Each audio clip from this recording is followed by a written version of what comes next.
আসসালামু আলাইকুম বন্ধুরা, আশা করি সকলেই ভালো আছেন। বন্ধুরা, আজ আমরা হাজির হয়েছি বিখ্যাত মুভি দ্য মেসেজ নিয়ে। এই সিনেমাটি 1976 সালে মুক্তি পেয়েছিল।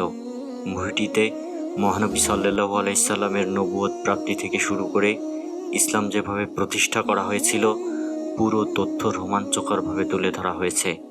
মক্কায় ইসলামের আবির্ভাব, মুসলমানদের ওপর কাফেরদের নির্যাতন, মহানবী সাল্লাল্লাহু আলাইহি সাল্লামের মক্কা থেকে মদিনায় হিজরত, মদিনা থেকে শুরু করে সারা বিশ্বে ইসলাম ছড়িয়ে পড়া, বদর উহুদের যুদ্ধের বিভিন্ন ঐতিহাসিক ঘটনা চমৎকারভাবে সিনেমাটিতে তুলে ধরা হয়েছে। কত কষ্ট, সংগ্রাম, ত্যাগের বিনিময়ে ইসলাম প্রতিষ্ঠা হয়েছিল সেটিও তুলে ধরা হয়েছে। বন্ধুরা, আপনাদের আগেই জানিয়ে রাখি, এই সিনেমাতে নবী করিম সাল্লাল্লাহু আলাইহি সাল্লামের চেহারা প্রদর্শন করা হয়নি, তাই কোনো চিন্তা ছাড়াই আপনি স্বাচ্ছন্দ্যে মুভিটি দেখতে পারেন, একটুও বিচলিত হবেন না। তাহলে আর দেরি না করে চলুন শুরু করি ঐতিহাসিক মুভি দ্য মেসেজ। তখন 610 খ্রিস্টাব্দ, মহানবী সাল্লাল্লাহু আলাইহি সাল্লামের নবুয়ত প্রাপ্তিকাল। এই দৃশ্যে দেখা যায় সাহাবীরা বিভিন্ন অঞ্চলের রাজা বাদশাদের কাছে নবীর পক্ষ থেকে ইসলামের দাওয়াত নিয়ে যাচ্ছে, কিন্তু দুঃখের বিষয়, নবী মেষপালক হওয়ার কারণে তার কথাই কেউ ইসলাম ধর্ম গ্রহণ করছিল না। তাছাড়া তখন আরবের সবাই ছিল আধারে নিমজ্জিত, মূর্তি পূজা সহ সব ধরনের শিরকে লিপ্ত ছিল সবাই। এমন কোনো গুনাহ নেই যা তারা করত না। এবার দেখা যায় বহু দূর দূরান্ত থেকে বিভিন্ন গোত্রের লোক কাবাঘরের মূর্তি স্থাপনের জন্য আসছিল, আর মক্কাকে বাণিজ্যিক নাগরিক হিসেবে ধরা হতো। আর যাদের ধন সম্পদ বেশি তাদেরকে দেবদেবী মনে করা হতো, আর মহামেলার সময় তাদের মূর্তি কাবাঘরে রাখা হতো। ইব্রাহিম আলাইহিস সালামের রাখা মূর্তির কারণে কাবাঘর পুরোপুরি দেবতার আশ্রমে পরিণত হয়েছিল। তখন অন্তত 360টি মূর্তি স্থাপন করা হয়েছিল, আর প্রতিদিনই বিভিন্ন এলাকা থেকে নিত্য নতুন মূর্তি এসেই যাচ্ছিল। আর এগুলো দেখে আবু সুফিয়ান খুবই খুশি ছিল। সে কুরাইশদের নেতা ছিল। আবু সুফিয়ান মূলত খুব ধনী একজন ব্যবসায়ী ছিল, যার কারণে সমাজে তার অনেক সম্মান ছিল। সে সময় আরও দেখা যায় যে সকল কাফেররা মূর্তি নিয়ে আসছিল, আবু সুফিয়ান তাদের খাওয়া দাওয়া থেকে শুরু করে সকল ব্যবস্থা করছিল। নবীজির চাচা আবু লাহাব ও তার স্ত্রী সকলের কাছ থেকে মূর্তি নিয়ে কাবা ঘরে রাখছিল। একজন লোকের কাছ থেকে মূর্তি নিচ্ছিল, আর সে সময় তারা দূরে নবীজিকে দেখতে পেরে বিরক্ত হয়, কারণ নবীজি তাকালে কাফেরদের অন্তর পর্যন্ত কেঁপে উঠত। এমন সময় আবু লাহাবের স্ত্রী প্রচণ্ড রেগে গিয়ে বলে, মোহাম্মদ, সে তো ইচ্ছে করলেই তার ধনী স্ত্রীর সাথে আরামায়েশ করে গুহার মধ্যে সংসার করতে পারে। গুহায় না থেকে এগুলো করে বেড়ানো তো একদম ঠিক না। এছাড়া সে দেবদেবী ও গোত্রের বাহিরে যেয়ে নিজের ধ্বংস নিজেই ডেকে আনছে। এখনই মোহাম্মদকে থামানো উচিত, কারণ আপনি তার চাচা, আপনার দায়িত্ব এটি। এ কথার উত্তরে আবু লাহাব বলে, যখন সময় হবে মোহাম্মদ এমনিতেই শুধরে যাবে, আর যদি না শুধরে যায় তাহলে সে নিজের বিপদ নিজেই ডেকে আনবে। এরপর কেটে যায় বেশ কিছুদিন, আর মেলাও শেষ হয়ে যায়। বিভিন্ন জায়গা থেকে আসা লোকজন চলে যাওয়ার কারণে মক্কা ফাঁকা হয়ে যেতে শুরু করে। হঠাৎ করেই নবীজির কোনো খবর নেই। 3 দিন ধরে হেরা গুহায় ঢুকেছেন, আর বের হবার কোনো নাম চিন্তা নেই। এমনকি নবীজি কারোর সাথেই দেখা পর্যন্ত করতো না। বিষয়টি বুঝে নবীজির পালক পুত্র জায়েদ নবীজির চাচা আবু তালেবকে জানায়। যদিও আবু তালেব ইসলাম ধর্ম গ্রহণ করেনি, তবে নবীজিকে অনেক বেশি আদর স্নেহ করতেন তিনি। নবীজির সকল ধরনের বিপদ আপদে প্রাচীর হয়ে দাঁড়াতেন আবু তালেব। তবে আবু তালেব নবীজির এই ধরনের কার্যক্রম সম্পর্কে জানতেন। তিনিও কিছুই বুঝতেন না আসলে নবীজি পাহাড়ের ভিতর কি করতেন। তিনি যেটা ভাবতেন তা হলো পাহাড়ের ওপর থেকে দুনিয়াটা হয়তোবা চমৎকারভাবে দেখা যায়, আর এই কারণেই হয়তোবা নবীজি সেখানে থাকতেন। এবার ঘটে এক অকাল্পনিক ঘটনা। ওটা ছিল 27শে রমজান, সোমবার, 610 খ্রিস্টাব্দ। এই রাতে জিবরাইল আলাইহিস সালাম নবীজির কাছে ওহী নিয়ে আসে, এবং আমাদের প্রিয় নবী হযরত মুহাম্মদ সাল্লাল্লাহু আলাইহি সাল্লাম নবুয়ত প্রাপ্ত হন। এরপর তিনি জ্বরের কারণে প্রচণ্ড অসুস্থতা নিয়ে ঘরে ফেরেন, আর এই ঘটনাটি তিনি খাদিজা রাদিয়াল্লাহু আনহা ও তার বন্ধু আবু বক্করকে বলেন। আর সেখান থেকেই নবীজির পালক পুত্র জায়েদ এই ঘটনাটি জানতে পারে। কয়েকদিন নবীজিকে দেখতে না পেয়ে সাহাবীরা খুব চিন্তিত হয়ে পড়েন। এমন সময় আবু তালেব নবীজির খোঁজ নিতে আসে। জায়েদ তখনই সেই ঐতিহাসিক ঘটনাটি জানায় তাকে। জায়েদ বলেন, নবীজি নবুয়ত প্রাপ্ত হয়েছেন। এটি শুনে আবু তালেব কিছুটা বিস্মিত হন এবং বিষয়টি বাইরে যেন জানাজানি না হয় এ ব্যাপারে নির্দেশ দেন। তিনি মূলত ভাবছিলেন নবীজি হয়তো স্বপ্নে দেখেছেন। অবাক করার বিষয় হলো এই খবরটা গোপন থাকে না। খুব দ্রুত কুরাইশদের মধ্যে ছড়িয়ে পড়লে অনেকেই আবু তালেবের কাছে এসে নবীজির ব্যাপারে সরাসরি অভিযোগ দেন এবং নবীজিকে এসব কার্যক্রম থামাতে বলেন। আর নবীজি যদি এগুলো থেকে বিরত থাকে তাহলে তাকে কাবা ঘরের চাবি দেওয়া থেকে শুরু করে মক্কার নেতা বানানো সহ অর্থ সম্পদেরও নানা রকম প্রস্তাব দেন। আর এইসব প্রস্তাব মুহাম্মদ না মানলে তাকে কুরাইশদের শত্রু হয়ে যেতে হবে, এটিও জানান তারা। এসব শুনে আবু তালেব অনেক বেশি চিন্তিত হয়ে পড়েন আর মুহাম্মদের কাছে যান এবং বলেন, আমি তোমাকে ছোট থেকে অনেক আদর যত্নে মানুষ করেছি, তাই আমি তোমাকে আঘাত পেতে দেখতে পারবো না। তুমি যদি ওদের বিরুদ্ধে যাও তাহলে ওরা তোমাকে মেরে ফেলবে, আর যদি তোমার পূর্বপুরুষের ধর্মে থাকো তাহলে ওরা তোমাকে অনেক ধন সম্পদ দেবে। নবীজি এই প্রস্তাব ঘৃণার সাথে প্রত্যাখ্যান করেন এবং দৃঢ়ভাবে বলেন, কেউ যদি তার এক হাতে চাঁদ অন্য হাতে পৃথিবী এনে দেয় তারপরও সে ইসলাম প্রচার থেকে দূরে সরতে পারবে না। এটা শুনে আবু তালেব এক বুক হতাশা নিয়ে ফিরে আসেন এবং এই কথাটি কুরাইশদের জানালে তারা ক্রোধে ফেটে পড়েন। এরপরের দৃশ্যে দেখা যায় আবু হুজাইফাকে তার বাবা কুরাইশ নেতা উতবা, বোন হিন্দা এবং ভাই ওয়ালিদ তিনজন মিলে বোঝাচ্ছিল সে যেন মুহাম্মদকে অনুসরণ করে ভুল পথে না যায়। ভুল করেও যদি সে এই পথে যায় তাহলে তার ধ্বংস নিশ্চিত। তবে ইসলামের সৌন্দর্য হুজাইফার মন জয় করে নিয়েছিল আর তাই সে ইসলামের জন্য নিজের পরিবারকে ত্যাগ করে। পরের দৃশ্যে দেখা যায় কয়েকজন তরুণ মিলে রাতের আধারে একসাথে ইসলাম চর্চা করছিল। এ সময় তাদের মধ্যে নবীজির পক্ষ থেকে সাহাবী আবু জাফর আল্লাহর পাঠানো ওহী নিয়ে আসেন। সেখানে কন্যা শিশুর জীবন্ত কবর দেওয়ার ভয়াবহতা বর্ণনা করা ছিল। হঠাৎ ওই মুহূর্তে এক মোরগ ডেকে ওঠে আর সেদিনের মতো আলোচনা শেষ হয়। সকাল হবার আগেই সবাইকে বাড়ি ফিরে যেতে হবে যাতে কেউ তাদের না দেখে ফেলতে পারে। এরই মধ্যে আবু সুফিয়ানের লোকজন পথে আম্মার ইবনে ইয়াসিনকে দেখে ফেলে। আম্বার বাড়ি ফিরে দেখে তার বাবা মা অনেক বেশি চিন্তিত হয়ে বসে আছে। তাড়াহুড়ো করে হঠাৎ আম্বারের হাতে ধাক্কা লেগে টেবিলের ওপর রাখা একটি মূর্তি পড়ে গিয়ে ভেঙে যায়। এটা দেখে আম্বারের বাবা মা প্রচণ্ড আতঙ্কিত হয়ে ওঠে। তারা খুব দুঃখ করে বলে, তাদের দেবতার মূর্তি ভেঙে গেল, এখন তাদের রক্ষা করবে কে? তখন আম্বার সবাইকে চমকে দিয়ে বলে, যে দেবতা নিজেই নিজেকে রক্ষা করতে পারে না সে অন্যকে রক্ষা করবে কিভাবে? আম্বারের বাবা মা তাকে তখন বোঝায় সে মুহাম্মদের সাথে থেকে নষ্ট হয়ে যাচ্ছে। তখন আম্বার বলেন, মুহাম্মদ সাল্লাল্লাহু আলাইহি সাল্লাম বলেছেন, কোনো মানুষ ক্ষুধার্ত থাকতে পারবে না, প্রভাবশালীরা দুর্বলদের অত্যাচার নির্যাতন করতে পারবে না, নারীদের ইচ্ছার বিরুদ্ধে বিয়ে করা যাবে না, কন্যা সন্তানকে জীবন্ত কবর দেওয়া যাবে না।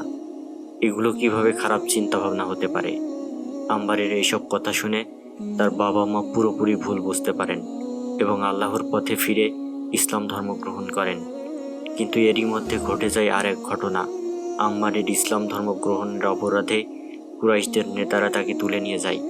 সেখানে উতবা, সাইবা ও কুরাইশ নেতাদের সঙ্গে আম্বারের ইসলাম গ্রহণ নিয়ে প্রচণ্ড তর্ক বিতর্ক হতে থাকে।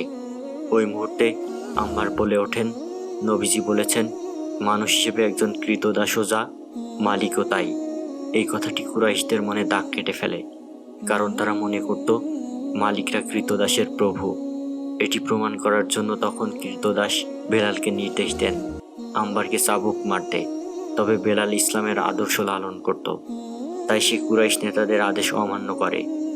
এই কথা শুনে কুরাইশরা প্রচণ্ড রেগে যায় আর এরপরে যেন কোনো কৃতদাস মালিকদের কথা অমান্য করতে না পারে এজন্য তারা বেলালকে কঠিন শাস্তি দেয়।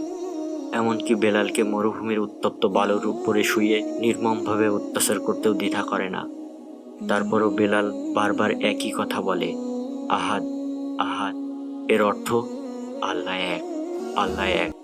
এটা শুনে তারা আরও বেশি ক্ষেপে যায় এবং বিশাল বড় একটি পাথর বেলালের বুকের ওপর রাখে। প্রচণ্ড নির্মম নির্যাতন, বেলালের প্রাণ যায় যায় অবস্থা। এমন সময় নবীজির পালক পুত্র জায়েদ এসে 200 দিরহাম মুক্তিপণ দিয়ে বেলালকে মুক্তি করে। আর এটার পরই শুরু হয় ইসলামের নতুন দিগন্ত। আল্লাহর নির্দেশ দেন যে সাহাবীরা এখন থেকে প্রকাশ্যে ইসলামের প্রচারণা শুরু করবে। এরপর সাহাবীরা দলে দলে বেরিয়ে পড়েন এবং লা ইলাহা ইল্লাল্লাহু মুহাম্মাদুর রাসূলুল্লাহ এই ঘোষণায় আকাশ বাতাস মুখরিত করতে থাকে। এরপর মুহাম্মদের সাথে দল বেঁধে কাবা ঘরের দিকে আগাতে থাকে সাহাবীরা। প্রকাশ্যে এই পরিবেশ দেখে কুরাইশ নেতারা অনেক চিন্তিত হয়ে পড়েন। আবু জাহেল তখন কুরাইশদের খারাপ বুদ্ধি দেয়। নবীজির সাহাবীরা কাবা ঘরের দিকে এগিয়ে আসলে তাদেরকে আটকে দেওয়া হয় এবং কাবা ঘরের দিকে আগাতে থাকা নবীর সাহাবীদের ওপর ধারাবাহিকভাবে পাথর নিক্ষেপ করতে থাকে কুরাইশরা। তবু এসব আঘাত সহ্য করে নবীজি এবং সাহাবীরা কাবা ঘরের দিকে আগাতেই থাকে। তারা যখন কাবার দিকে নির্ভয়ে আগাতে থাকে তখন আবু জাহেল তরবারি দিয়ে তাদেরকে মেরে ফেলার বুদ্ধি দেয়। তবে আবু সুফিয়ান তাদেরকে সেখান থেকে সরে আসতে বলে। কিন্তু আবু সুফিয়ান চিন্তা করলো যে তারা এত অত্যাচার করেও যখন কোনোভাবেই আটকাতে পারেনি, এমন অবস্থায় যদি আরও অত্যাচার করা হয় তাহলে মুসলমানদের প্রতি অন্যান্য ধর্মের অনুসারীদের সহানুভূতি হতে পারে। এই সুযোগে পথ ফাঁকা পেয়ে নবীজি তার সাহাবীদের নিয়ে কাবার দিকে আগাতে থাকে এবং কাবা ঘরের উপরে উঠে পড়ে একেবারে প্রকাশ্যে আমাদের প্রিয় নবীজি ইসলামের দাওয়াত প্রচার করতে থাকেন। কিন্তু আবু জাহেল এগুলো একদম সহ্য করতে পারছিল না, আর এজন্য সে কাফেরদেরকে নিয়ে নবীজি এবং তার সাহাবীদের ওপর সরাসরি আক্রমণ করতে থাকে। এমন সময় নবীজির চাচা হামজা ইবনে মুত্তালিব ঘোড়ায় করে আসেন। মূলত তিনি ছিলেন একজন বীর যোদ্ধা এবং নবীজিকে আঘাত করার কারণে আবু জাহেলকে সর্বশক্তি দিয়ে হামজা ইবনে মুত্তালিব আক্রমণ করেন এবং প্রকাশ্যে সবার সামনে উচ্চস্বরে বলেন যে আজ থেকে সেও মুহাম্মদের দলের একজন। আসলে হামজাকে মক্কার লোকেরা প্রচণ্ড ভয় পেত, আর সেই কারণে আবু জাহেল ও সমস্ত কাফেররা সেখান থেকে দ্রুত পালিয়ে যায় এবং এর মাধ্যমে ইসলামের নবজাগরণের প্রথম ধাপের সূচনা হয়। রাতে আবু সুফিয়ান ও তার স্ত্রী এই বিষয়টা জানতে পেরে খুব চিন্তিত হয়ে পড়ে, কারণ হামজার মতো এমন একজন বীর সৈনিকও ইসলামের অনুসারী হয়ে গেল। তখন আবু সুফিয়ান ও তার স্ত্রী কিছু খারাপ বুদ্ধি করেন যাতে করে মানুষ ইসলাম ধর্ম থেকে দূরে সরে যায়। তারা মক্কার সাধারণ লোকদের ধরে নিয়ে এসে কঠিন নির্যাতন করতে থাকে। তাদের মধ্যে আম্মার এবং তার পরিবারকেও ধরে নিয়ে যাওয়া হয়েছিল।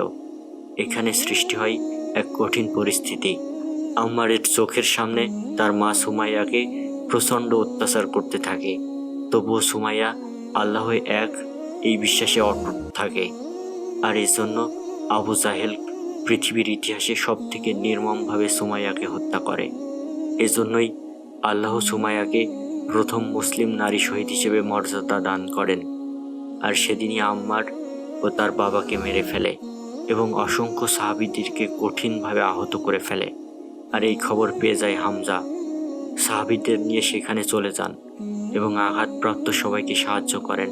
আর এখানেই নবীজি বুঝতে পারেন কাফেররা তার সব সাহাবীদেরকে মেরে ফেলবেন। তাই তিনি বুদ্ধি করে সব সাহাবীকে মক্কা ছেড়ে আবিসিনিয়ায় চলে যেতে বলেন। আবিসিনিয়ার বাচ্চা অন্য ধর্মের হলেও তিনি অত্যন্ত দয়ালু ছিলেন।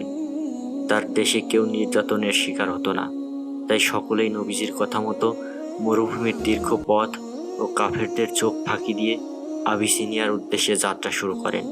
কিন্তু এই কথাটা আবু সুফিয়ানের কানে পৌঁছালে সে অনেক ঘাবড়ে যান, কারণ মক্কার ভেতরের ঘটনা বাইরে গেলে ব্যবসায়িকভাবে ক্ষতিগ্রস্ত হবেন তিনি, এটা নিশ্চিতই ছিলেন। আর তাই সাহাবীদেরকে ফিরিয়ে আনতে তার ব্যবসায়িক পার্টনার ওমরকে আবিসিনিয়ার বাদশার কাছে পাঠান, যেন তাদেরকে ফেরত পাঠিয়ে দেওয়া হয়। এরপর ওমর গিয়ে আবিসিনিয়ার বাদশাকে ভুল বোঝায়। তিনি বলেন তার দেশের কিছু ক্রীতদাস বিদ্রোহ করে আবিসিনিয়াতে অবস্থান নিয়েছেন, আর এর জন্যই সকল দাসকে ফিরিয়ে নিয়ে যেতে এসেছি আমি। কিন্তু আবিসিনিয়ার বাদশা নাজ্জাশী নিজে সাহাবীদের কথা শুনতে চান, আর তখনই তিনি সাহাবীদেরকে তার রাজসভায় জরুরিভাবে তলব করেন। নাজ্জাশী তাদেরকে ইসলামের ব্যাপারে নানা রকম প্রশ্ন করেন এবং মুহাম্মদ যে আল্লাহর রাসূল এটার প্রমাণ দিতে বলেন। সাহাবীরা ঠিক তখন কোরআনের মাধ্যমে ইসলামের বর্ণনা শুরু করেন এবং কোরআনে ইব্রাহিম আলাইসাল্লাম, ইসমাইল আলাইসাল্লাম, ঈসা আলাইসাল্লামের কথা বর্ণনা করা আছে এটাও বলেন। সেই মুহূর্তে বাদশাহ জিজ্ঞেস করেন, কোরআনে ঈসা আলাইসাল্লামের ব্যাপারে কি উল্লেখ আছে? সেই মুহূর্তে সাহাবীরা ঈসা আলাইসাল্লামের জন্মের কথা উল্লেখ করেন। আর এই কথা শুনে বাদশাহ নাজ্জাশী কেঁদে ফেলেন। তখন একটা দাগ দিয়ে বলেন, তোমাদের ধর্ম ইসলাম আর আমার ধর্মের মধ্যে পার্থক্য একটা দাগের সমান। আমার প্রভু ঈসা যা বলেছেন মুহাম্মদও তাই বলেছেন, তাই মুহাম্মদ নিশ্চিতভাবেই সঠিক। তখন বাদশাহ নাজ্জাশী অনেক বেশি খুশি হয়ে যায় এবং তাদেরকে বলেন, তারা যতদিন ইচ্ছা আবিসিনিয়ায় থাকতে পারবেন, তোমাদের দায়িত্ব আমার। পরের দৃশ্যে দেখা যায় ওমর মক্কায় ফিরে আসে এবং আবু সুফিয়ানকে এসব কথা জানালে আবু সুফিয়ান প্রচণ্ড রেগে যান। এরপরে দেখা যায় নবীজি পুনরায় বিধর্মীদের সমর্থন পেতে শুরু করেছেন। আর এই ব্যাপারটা কুরাইশরা ভয়ঙ্করভাবে দেখছিল। তাই কুরাইশ নেতারা এবার ইসলাম অনুসারীদের গোত্র থেকে আলাদা করে দেওয়ার সিদ্ধান্ত নেয়। এমনকি তারা মুসলমানদের ঘরবাড়ি ভেঙে তাদেরকে উচ্ছেদ করে তাড়িয়ে দেয়। এ সময় নবীজি তাদেরকে নিয়ে পাহাড়ে আশ্রয় নেয় এবং এভাবেই 3 বছর কেটে যায়। এরই মাঝে নবীজির জীবনের সবচেয়ে কঠিন সময় চলে আসে, কারণ তার প্রিয়তমা স্ত্রী খাদিজা ইন্তেকাল করেন এবং এই কঠিন শোক কাটাতে না কাটাতেই প্রিয় চাচা আবু তালেবও মারা যান। আবু তালেবের এই মৃত্যুর কারণে নবীজি তার শেষ আশ্রয়স্থল হারিয়ে ফেলেন এবং প্রিয়জন হারানোর শোকে কাতর হয়ে যান। ওই সময় মক্কা নবীজির জন্য পুরোপুরি অনিরাপদ হয়ে উঠলে নবীজি তার পালক পুত্র জায়েদকে নিয়ে তায়েফে অবস্থান করেন। কিন্তু সেখানকার লোকেরা নবীজিকে কোনোভাবেই আশ্রয় দিতে চায় না। এমনকি ছোট বাচ্চাদের পর্যন্ত লেলিয়ে দিয়ে পাথর নিক্ষেপ করে। এসবের কারণে নবীজি ও তার পালক পুত্র জায়েদ এলাকা ছেড়ে দেয়। তিনি প্রচণ্ড কষ্ট পেয়েছিলেন ওই দিন। নবীজি এই দিনটাকে সব থেকে কষ্টকর দিন হিসেবে উল্লেখ করেছেন। এরপর তিনি একটা আশার আলো দেখতে পান। মদিনার 2 প্রধান আরব গোত্র আউস এবং খাজরাজ তাদের মধ্যে চলতে থাকা দীর্ঘদিনের দ্বন্দ্ব নিরসনের জন্য রাসূল সাল্লাল্লাহু আলাইহি সাল্লামের নিকট মীমাংসা করতে চান, আর এর বিনিময়ে তারা ইসলাম গ্রহণ করতে সম্মত হন। এমনকি সেদিন তারা কালেমা পড়ে ইসলাম গ্রহণও করেন এবং নবীজির সাথে মদিনার দিকে গমন করতে থাকেন। আর এটাই ছিল সেই ঐতিহাসিক মক্কা থেকে মদিনায় হিজরত। 70 জন সাহাবী ছোট ছোট দলে ভাগ হয়ে 250 কিলোমিটার পথ পাড়ি দিয়ে মদিনায় যায়। আর এই জন্যই তারা এই দিনটিকে স্মরণীয় করে রাখার জন্য হিজরি সন গণনা শুরু করে দেয়। কিন্তু নবীজি তখনও এত বিপদের মধ্যেও মক্কায় থেকে যান, যাতে সাহাবীরা নিরাপদে মদিনায় পৌঁছাতে পারে। কিছুদিনের মধ্যেই এই খবর ছড়িয়ে পড়ে আর আবু সুফিয়ানের কানে পৌঁছে যায় খবরটা। আবু সুফিয়ান মদিনায় হুসাইন গোত্রের প্রধান হুসাইন ইবনে আফতাবকে ডাকেন এবং তারা নবীজিকে মেরে ফেলার প্ল্যান করেন। এরপর আবু জাহেল মক্কার 7টি গোত্রের প্রধানকে নিয়ে নবীজিকে হত্যার পুরো প্রস্তুতি গ্রহণ করেন। সব গোত্র থেকে একজন করে নেবার কারণ হলো যাতে নবীজিকে হত্যার দায় সবার উপরে পড়ে। যাই হোক, একদিন রাতে তারা নবীজিকে হত্যার জন্য মাঠে নেমে যায় এবং নবীজিকে হত্যা করতে ওনার বাড়িতে ঢোকে। তখন নবীজি আল্লাহর নির্দেশে আলীকে তার বিছানায় রেখে একজনকে নিয়ে ঘর থেকে বের হয়ে যান। এরপর তারা মুহাম্মদের বিছানায় আলীকে দেখে সেখান থেকে চলে আসে। এতগুলো কুরাইশের চোখ ফাঁকি দিয়ে নবীজি পালিয়ে গেল। এটা শুনে আবু সুফিয়ান অনেক বেশি রেগে যায়। আবু সুফিয়ান ঘোষণা করেন, মুহাম্মদ এবং তার সাহাবী আবু বক্করকে জীবিত অথবা মৃত অবস্থায় যদি কেউ ধরে দিতে পারে তাহলে আবু সুফিয়ান তাকে 100 উট পুরস্কার দেবে। এই ঘোষণা শোনার পর কুরাইশরা নবীজিকে হত্যার উদ্দেশ্যে সব দিকে ছড়িয়ে পড়ে। কুরাইশদের একজন পথ নির্দেশক ছিল যার নাম কুরাইশ ইবনে কুলসুম। পাহাড়ের সব পথঘাট একদম তার দখলে ছিল। এরপর তাকে অনুসরণ করে কুরাইশরা সাওর পাহাড়ে অবস্থান নেয়। মূলত নবীজি তখন সাওর পাহাড়ে অবস্থান করছিল। তখন আল্লাহর নির্দেশে এক মাকড়সা মুহূর্তের মধ্যেই জাল বিছিয়ে দেয় আর তারই পাশে একটা কবুতর ডিম পেড়ে তা দিতে থাকে। গুহার পাশে এসে কুরাইশরা মাকড়সার জাল ও কবুতরের তার দেওয়া দেখে ভাবে, যেহেতু এখানে মাকড়সার জাল বিছানো ও কবুতর তা দিচ্ছে, এই গুহায় দীর্ঘদিন কেউ প্রবেশ করেনি। এটা ভেবে তারা গুহার ভিতরে প্রবেশ না করে সেখান থেকে চলে আসে। এভাবে 3 দিন গুহায় অবস্থান করার পর নবীজি মদিনার উদ্দেশ্যে যাত্রা শুরু করেন, কারণ সেখানে তার অনুসারীরা খুব আগ্রহ ও চিন্তা নিয়ে অপেক্ষা করছিল। অবশেষে লম্বা পথ পাড়ি দিয়ে নবীজি মদিনাতে পৌঁছান। এ সময় সাহাবীরা নবীজিকে দেখে আনন্দ উল্লাস করেন ও নবীজিকে স্বাগত জানান। এদের মধ্যে ভালো মানুষদের রূপ ধরে হুসাইন ইবনে আফতাবও ছিল। সবার কাছে ভালো সাজার জন্য হুসাইন ইবনে আফতাব নবীজিকে তার বাসায় থাকার আমন্ত্রণ জানান, কিন্তু নবীজি তা গ্রহণ করেন না।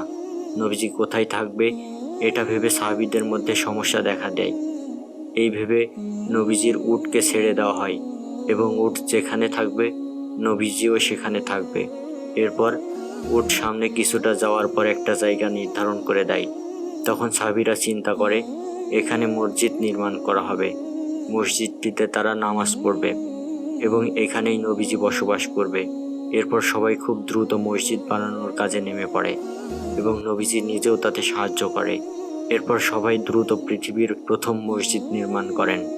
নবীজি বেলালকে নির্দেশ দেন সে যেন সব থেকে উঁচুতে দাঁড়িয়ে সবাইকে আল্লাহর ইবাদতের জন্য ঘোষণা করেন।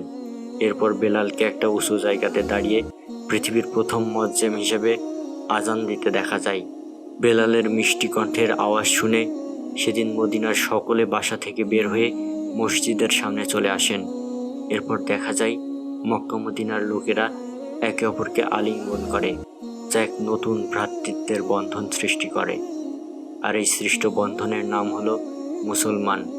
আর এইসব ঘটনা আবু সুফিয়ান জেনে যাওয়ার পর সিদ্ধান্ত নেন মক্কায় নবীজির অনুসারীদেরকে স্থায়ীভাবে তাড়িয়ে দেবে।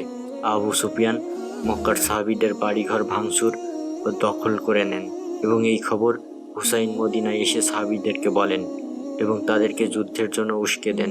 তবে হামজা হুসাইনকে থামিয়ে দেন এবং বলেন তারা কেউ যুদ্ধে জড়াবে না রাসূল সাল্লাল্লাহু আলাইহি সাল্লামের নির্দেশনা ছাড়া, কারণ আল্লাহ এবং রাসূল যুদ্ধ অপছন্দ করতেন। কিন্তু কিছুদিন পরে পরিস্থিতি এতটাই ভয়াবহ হয়ে যায় যে স্বয়ং আল্লাহ নবীজিকে যুদ্ধের জন্য নির্দেশনা দেন, কেননা এই সময় নিজেদের রক্ষা করার জন্য যুদ্ধ করা ছাড়া আর কোনো উপায় ছিল না। তো নবীজি আল্লাহর এই নির্দেশ সাহাবীদেরকে জানিয়ে দেন এবং যুদ্ধের জন্য বেরিয়ে পড়েন। এই দৃশ্যে দেখা যায় প্রায় 300 যোদ্ধা, 70টি উট, 2টি ঘোড়া নিয়ে তারা বদরের দিকে যাত্রা করেন। এরপর কুরাইশরা জেনে যান যে মুহাম্মদ তাদের বিরুদ্ধে যুদ্ধ করার জন্য বদরের দিকে ছুটে আসছেন। তাই তারা 2টো ঘোড়ার বিপরীতে 100 ঘোড়া, 70টি উটের বিপরীতে শত শত উট আর 1000 খানিক যোদ্ধার বিশাল বাহিনী নিয়ে যুদ্ধের উদ্দেশ্যে বেরিয়ে পড়ে। কুরাইশ নেতা ওয়ালিদ যুদ্ধের খবর দেওয়ার জন্য আবু সুফিয়ানের কাছে এগিয়ে যান, কিন্তু আবু সুফিয়ান যুদ্ধে যোগ না দিয়ে ব্যবসার উদ্দেশ্যে বেরিয়ে পড়েন। এতে কুরাইশ নেতারা তার উপর খুবই রেগে যান। এদিকে সাহাবীরা বদরের কূপগুলোর কাছে আশ্রয় নেন। এরপরে নবীজির আদেশে সাহাবীরা হৃদয় ভরে পানি পান করেন এবং কূপগুলোকে পাথর দিয়ে ভরাট করে দিতে বলে, যাতে কুরাইশরা এসে পানি খেতে না পেরে দুর্বল হয়ে যায়। মুহূর্তেই কুরাইশরা বিশাল বাহিনী নিয়ে হাজির হয়। নবীজির পরিকল্পনা মতো কুরাইশরা কূপের কাছে এসে হতাশ হয়ে পড়ে, কারণ দূর থেকে এসে তারা তৃষ্ণার্ত ছিল, তাই পানি না পেয়ে তারা দুর্বল হয়ে পড়ে। আরবদের একটা নীতি ছিল, যুদ্ধের আগে তারা দ্বৈত যুদ্ধে অংশ নিত, অর্থাৎ 2 পক্ষের 2 জন অথবা 3 জন করে মুখোমুখি যুদ্ধ করত এবং এরপরেই মূল যুদ্ধ শুরু হতো। সেনাপতি হামজার সুন্দর নির্দেশনায় সাহাবীদের কাছে পরাস্ত হয়ে কুরাইশরা দিকবিদিক ছোটাছুটি করতে থাকে। বেলাল তার পুরাতন মালিককে হত্যা করে এবং আবু জাহেলও নিহত হয়। এই যুদ্ধে অল্প কিছু মুসলমান মারা গেলেও অধিকাংশ কুরাইশরা মারা যান এবং তারা পালিয়ে যেতে থাকে। আর এভাবেই আল্লাহর অসীম রহমতে মুসলমানরা প্রথম যুদ্ধে জয়লাভ করে। যাই হোক, এই যুদ্ধের পর মক্কায় হতাশা নেমে আসে। মক্কার স্ত্রীরা স্বামীর মৃত্যুর শোকে দিশেহারা হয়ে যায়। এদিকে আবু সুফিয়ান ব্যবসা থেকে ফিরে এসে ভাবেন, যাক, এবার যুদ্ধে না যেয়ে প্রাণে বেঁচে গেলাম। কিন্তু আবু সুফিয়ানের স্ত্রী হিন্দা রাগে ক্ষোভে পাগল হয়ে যাচ্ছিল, কারণ এই যুদ্ধে নিহত উতাবা, সাইবা তার পরিবারের ছিল। এদের মৃত্যুর জন্য হিন্দা হামজাকে দায়ী করেন, কারণ এদের মৃত্যু হামজার তরবারির আঘাতে হয়েছিল। এজন্য এমন একজনকে খুঁজতে থাকে যে হামজাকে হত্যা করতে পারে। আবু সুফিয়ান তার স্ত্রীকে নানাভাবে চেষ্টা করে সান্ত্বনা দেন। এদিকে দেখা যায় বেলাল তার জোহরের রক্তে আজান দিলে মদিনাবাসী ব্যবসা বাণিজ্য রেখে মসজিদের দিকে ছুটে আসেন। এমন সময় একজন ভিনদেশি বণিক মদিনায় ঢুকে সে চারিদিকে নীরবতা দেখে বিস্মিত হয়। সে আরও অবাক হয় যেখানে সব দিকের মালামাল খোলা অবস্থায় আছে। হামজা বণিককে দেখে মক্কার অবস্থা জানতে চান। বণিক বলে তারা আবার যুদ্ধের জন্য এক জায়গায় হচ্ছেন এবং তারা দুঃখ কষ্ট ভুলে নাচ গানে মত্ত হয়ে আছে। পরের দৃশ্যে দেখা যায় হিন্দা নাচ গানের আসর বসায় এবং সেখানে ওয়াসি নামে এক নিখুঁত বর্ষা নিক্ষেপকারীর দেখা পান।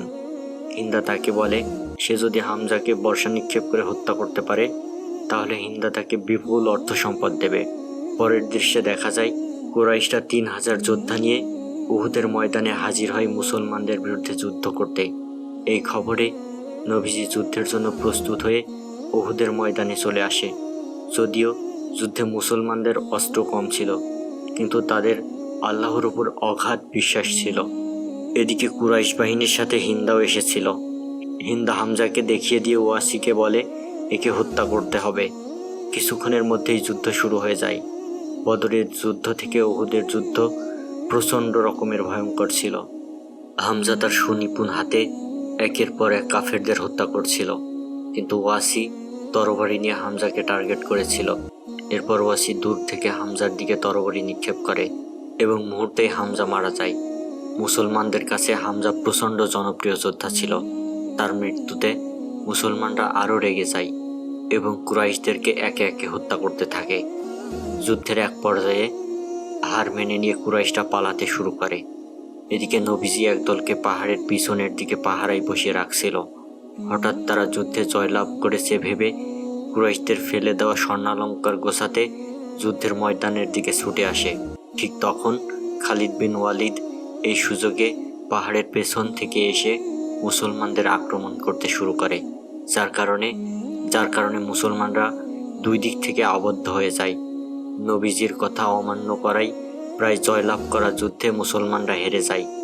এদিকে হিন্দা ওয়াসিকে নিয়ে সব লাশের মধ্যে হামজার লাশ খুঁজে বের করে আর মৃত হামজার উপর অনেক তুচ্ছ তাচ্ছিল্য করে। এরপর হিন্দা ঘটায় এক পৈশাচিক ঘটনা। সে বুক চিরে সত্যিই হামজার রক্তপান করে নিজের পরিবারের হত্যার প্রতিশোধ নেয়।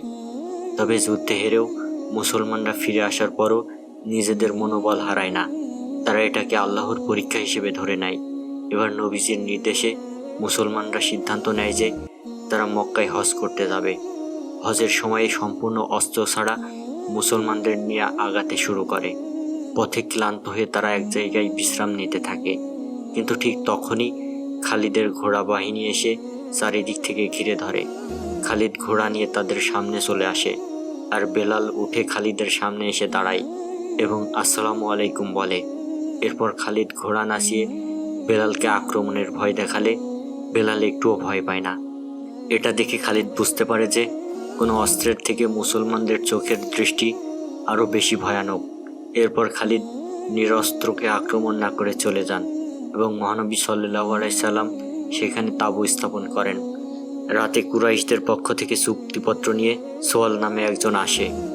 কুরাইশরা মুসলমানদের সাথে 10 বছরের শান্তি চুক্তির প্রস্তাব দেয় আর চুক্তি অনুসারে আগামী 10 বছরের মধ্যে দুই পক্ষের কেউ কারো ওপর আক্রমণ করতে পারবে না। এই চুক্তির মাধ্যমে মুসলমানরা অনেক বেশি আনন্দিত হয়। নবীজি এই সুযোগে ইসলামের অমীয় বাণী পুরো বিশ্বে ছড়িয়ে দেওয়ার চিন্তা করেন। এরপর সাহাবীদের মাধ্যমে নবীজি ইসলামের দাওয়াত বিভিন্ন দেশের রাজা বাদশার কাছে ছড়িয়ে দিতে থাকেন। সাহাবীরা নিজেরাও ইসলামের বাণী সবার মধ্যে ছড়িয়ে দিতে থাকে। দূর থেকে খালিদ বিন ওয়ালিদ ইসলামের সৌন্দর্য দেখে মুগ্ধ হয়ে যান এবং সে সোজা মসজিদে এসে নবীজির পায়ের সামনে বসে পড়েন আর কালেমা পড়ে ইসলাম গ্রহণ করেন। আর এতদিনে ইসলামের বিপক্ষে থাকার কারণে ক্ষমা চাইতে থাকেন আর তার শরীরে থাকা স্বর্ণের অলঙ্কারগুলো আল্লাহর রাস্তায় দান করে দেন। এরপর সে অস্ত্র বের করে বলেন, এই তরবারির মাধ্যমে অনেক মুসলমানকে হত্যা করেছে। তবে আজকের পর থেকে এই তরবারি সে মুসলমানদের রক্ষা করার জন্য ব্যবহার করবে। আর এর পরবর্তীতে যুদ্ধে অসামান্য অবদানের জন্য খালিদ বিন ওয়ালিদ সাইফুল্লাহ বা আল্লাহর তরবারি উপাধি লাভ করেন। এভাবেই কেটে যায় আরও 3 বছর। ইসলামের সৌন্দর্য ততদিনে সারা পৃথিবীতে ছড়িয়ে পড়েছে। এত কম সময়ে মানুষ ইসলামকে এতটা আপন করে নেবে সেটা তাদের ধারণা ছিল না। কিন্তু এরই মধ্যে আরেকটা জঘন্য ঘটনা ঘটে যায়। এক রাতে কয়েকজন সাহাবী ইসলাম নিয়ে আলোচনা করছিল। হঠাৎ করেই আবু সুফিয়ান চুক্তি ভঙ্গ করে তার লোকজনদেরকে নিয়ে সাহাবীদের ওপর বিশাল আক্রমণ চালায় এবং তাদেরকে হত্যাও করে। এই ঘটনার পর আবু সুফিয়ান সবার ঘৃণার মুখে পড়েন। আর এই কারণে একদিন আবু সুফিয়ান মদিনায় এসে শান্তি চুক্তি আবার নবায়ন করার প্রস্তাব দেয়। কিন্তু প্রতিটা মানুষ আবু সুফিয়ানের দিক থেকে মুখ ফিরিয়ে নেয়। আবু সুফিয়ান এবার নবীজির কাছে যায় এবং প্রচণ্ড রকম উন্নয় বিনয় করতে থাকে। কিন্তু নবীজিও এবার ঘৃণায় আবু সুফিয়ানের দিক থেকে মুখ ফিরিয়ে নেন এবং সেখান থেকে চলে যান। আবু সুফিয়ান এবার পুরোপুরি হতাশ হয়ে পড়েন আর আপন মনে বলতে থাকে, আমি এবার হেরে গেলাম। একজন মেষপালকের মতো সামান্য লোকের কাছে আমি পুরোপুরি হেরে গেলাম। তখন পাশ থেকে খালিদ বলে, এই মেষপালকের ধর্মই কিন্তু এখন পুরো পৃথিবীতে চর্চা হচ্ছে। তাই তুমি মক্কায় চলে যাও এবং সবাইকে জানাও তোমাদের ওই মাটির তৈরি হওয়া সব দেবতার মৃত্যু হয়েছে আর ইসলামের বিজয় হয়েছে। আবু সুফিয়ান তখন মাথা নিচু করে মদিনা থেকে বের হয়ে যায়। মক্কায় আবু সুফিয়ানের জন্য তার স্ত্রী হিন্দা এবং তাদের অনুসারীরা অপেক্ষায় প্রহর গুনছিল। এরপর আবু সুফিয়ানের পরাজিত মুখ দেখে হিন্দা ক্রোধে ফেটে পড়ে এবং নিজের স্বামীকে কাপুরুষ বলে গালি দেন। পরের দৃশ্যে দেখানো হয় বিভিন্ন গোত্রের হাজার হাজার মানুষ ইসলাম ধর্ম গ্রহণ করে নিয়েছে। তাই নবীজির সাথে ছিল 10,000 যোদ্ধার বিশাল সৈন্যবাহিনী। নবীজি এই বিশাল বাহিনী নিয়ে মক্কার দিকে যাত্রা শুরু করেন। মুসলমানরা যখন মক্কা বিজয়ের একদম দ্বার প্রান্তে, তখন আবু সুফিয়ান এবং হিন্দা বুঝতে পারেন যে তারা মুহাম্মদের নিকট মক্কা চিরদিনের জন্য হারিয়ে ফেলবেন। আর যখন আবু সুফিয়ান বুঝতে পারে যে তাকে বেঁচে থাকতে হলে মক্কা ছেড়ে দিয়ে মুহাম্মদের নিকট আনুগত্য করতে হবে এবং তাই সে নবীজির কাছে ইসলাম ধর্ম গ্রহণ করেন। আর এরপরই নবীজি মক্কায় আগমন করে প্রিয় মাতৃভূমির স্বাদ নেন। এদিকে নবীজির আগমনে মক্কার কাফের মুশরিকরা ভয়ে লুকাতে থাকে, কিন্তু তারা জানে না যে নবীজির মনে দয়া এবং মায়াতে পরিপূর্ণ। মক্কায় প্রবেশ করার পর বেলাল ঘোষণা করেন, মুসলমানরা এখানে কারোর ওপর কোনো ধরনের নির্যাতন জুলুম করবে না, কারো ঘরের দরজায় আঘাত করবে না, ঘরে থাকা প্রতিটা মানুষ নিরাপদে থাকবে। তাছাড়া আবু সুফিয়ানের ঘর পর্যন্ত নিরাপদ থাকবে। হিন্দা এই কথা শুনে বলে, মুহাম্মদ তাহলে তার কথা রেখেছে, কাউকে আঘাত করেনি। আবু সুফিয়ান এবং হিন্দা তাদের নিজেদের ভুল বুঝতে পারেন। পরের দৃশ্যে দেখা যায় নবীজি মক্কায় ঢুকে সোজা কাবা ঘরে চলে যায়। তখনও কাবা ঘরে অনেক মূর্তি ছিল। তিনি কাবা ঘরে ঢুকে সেখানকার সব মূর্তি লাঠি দিয়ে ভেঙে ফেলেন আর এভাবেই কাবা ঘরকে পুরোপুরি পাক পবিত্র করে ফেলেন। আর এখানেই শেষ হয়ে যায় বিখ্যাত মুভি দ্য মেসেজ। বন্ধুরা, আমাদের আজকের মুভিটি আপনাদের কেমন লেগেছে সেটি অবশ্যই কমেন্ট করে জানাবেন। আর পরবর্তীতে এমন চমৎকার আকর্ষণীয় সব মুভি এক্সপ্লেন পেতে আমাদের চ্যানেলটি সাবস্ক্রাইব করে সাথেই থাকুন। ধন্যবাদ।